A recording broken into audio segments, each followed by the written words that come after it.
ছাত্র সমন্বয়কদের মুখোশ উন্মোচন হলো এবারে। সমন্বয়কদের ভেতর থেকে একে একে বের হয়ে আসছে আসল শিবির কর্মী। তাই তো এবার প্রকাশ পেল তাদের আসল পরিচয়, যা শুনে হতভম্ব পুরো বাংলাদেশ।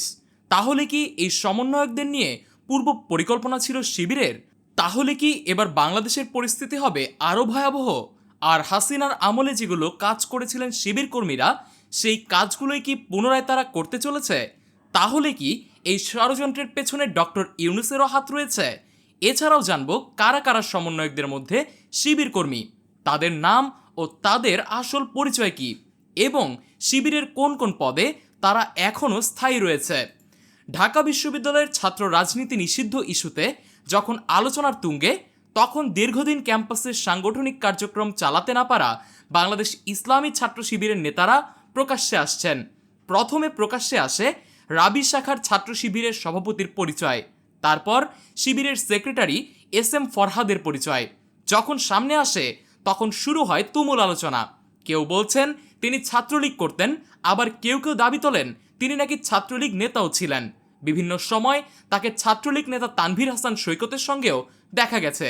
তাহলে কি সত্যিই তিনি ছাত্রলীগের রাজনীতির সঙ্গে যুক্ত ছিলেন? এ বিষয়ে এবার মুখ খুললেন ছাত্র শিবিরের সেক্রেটারি এস এম ফরহাদ। কিন্তু নতুন দল গঠন করার ঠিক এক মাস পরেই বেরিয়ে আসতে থাকে একে একে চাঞ্চল্যকর সব তথ্য।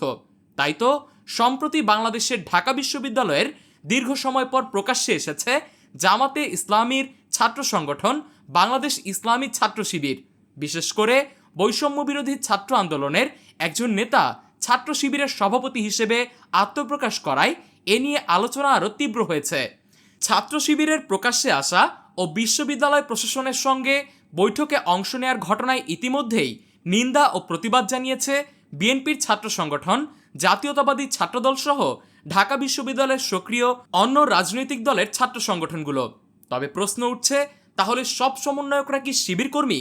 আসলে বিভিন্ন গণমাধ্যম সূত্র থেকে জানা গেছে আবু সাদিক কায়েম নিজেকে ঢাকা বিশ্ববিদ্যালয় শাখা ছাত্র শিবিরের সভাপতি হিসেবে পরিচয় দিয়েছেন।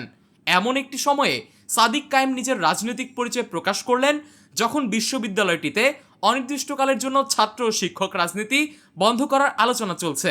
এমনকি স্থায়ীভাবে ছাত্র রাজনীতি নিষিদ্ধ করার ব্যাপারেও প্রস্তাব রয়েছে। ফলে তার নেতৃত্ব মেনে যারা মাঠে আন্দোলন করেছেন তাদের অনেকে এখন প্রতারিত বোধ করছেন। আবার সাদিক কায়েমের পরিচয় প্রকাশ পাওয়ার পর বেশ অস্বস্তিতে পড়েছেন বৈষম্য বিরোধী ছাত্র আন্দোলনের অন্য নেতারা। আমরা আগে থেকে ছিলাম জানিয়ে মিস্টার কায়েম বিবিসিকে বলেছেন, পরিস্থিতির কারণেই এতদিন তিনি নিজের রাজনৈতিক পরিচয় গোপন রাখতে বাধ্য হয়েছেন। ঢাবি ক্যাম্পাসে শিবির প্রকাশ্যে আসার পর থেকেই বিস্ময় প্রকাশ করছেন শিক্ষার্থীরা। বিশেষ করে বৈষম্য বিরোধী ছাত্র আন্দোলনের একজন নেতা ছাত্র শিবিরের সভাপতি হিসেবে আত্মপ্রকাশ করায় এ নিয়ে আলোচনা আরও তীব্র হয়েছে। এছাড়া সেক্রেটারি ফরহাদের ছাত্রলীগ সম্পৃক্ততার অভিযোগও ওঠে, যদিও তিনি বিষয়টি অস্বীকার করেছেন। তবে সংশ্লিষ্ট সূত্র জানায় ঢাবি ছাত্রলীগের বিভিন্ন কমিটিতে অন্তত অর্ধশতাধিক শিবির নেতাকর্মী স্থান পেয়েছিলেন। সূত্র আরও বলছে, যেহেতু ছাত্রলীগ ঢাবি ক্যাম্পাস নিয়ন্ত্রণ করত, সেহেতু প্রকাশ্যে তারা শিবিরকে কোনো কার্যক্রম চালাতে দেয়নি। শিবির সন্দেহে তারা অনেককে মারধর ও হল ছাড়তে বাধ্য করেছে। শিবির না করলেও শিবির ট্যাগ দিয়ে শিক্ষার্থীদের নির্যাতন করত তারা।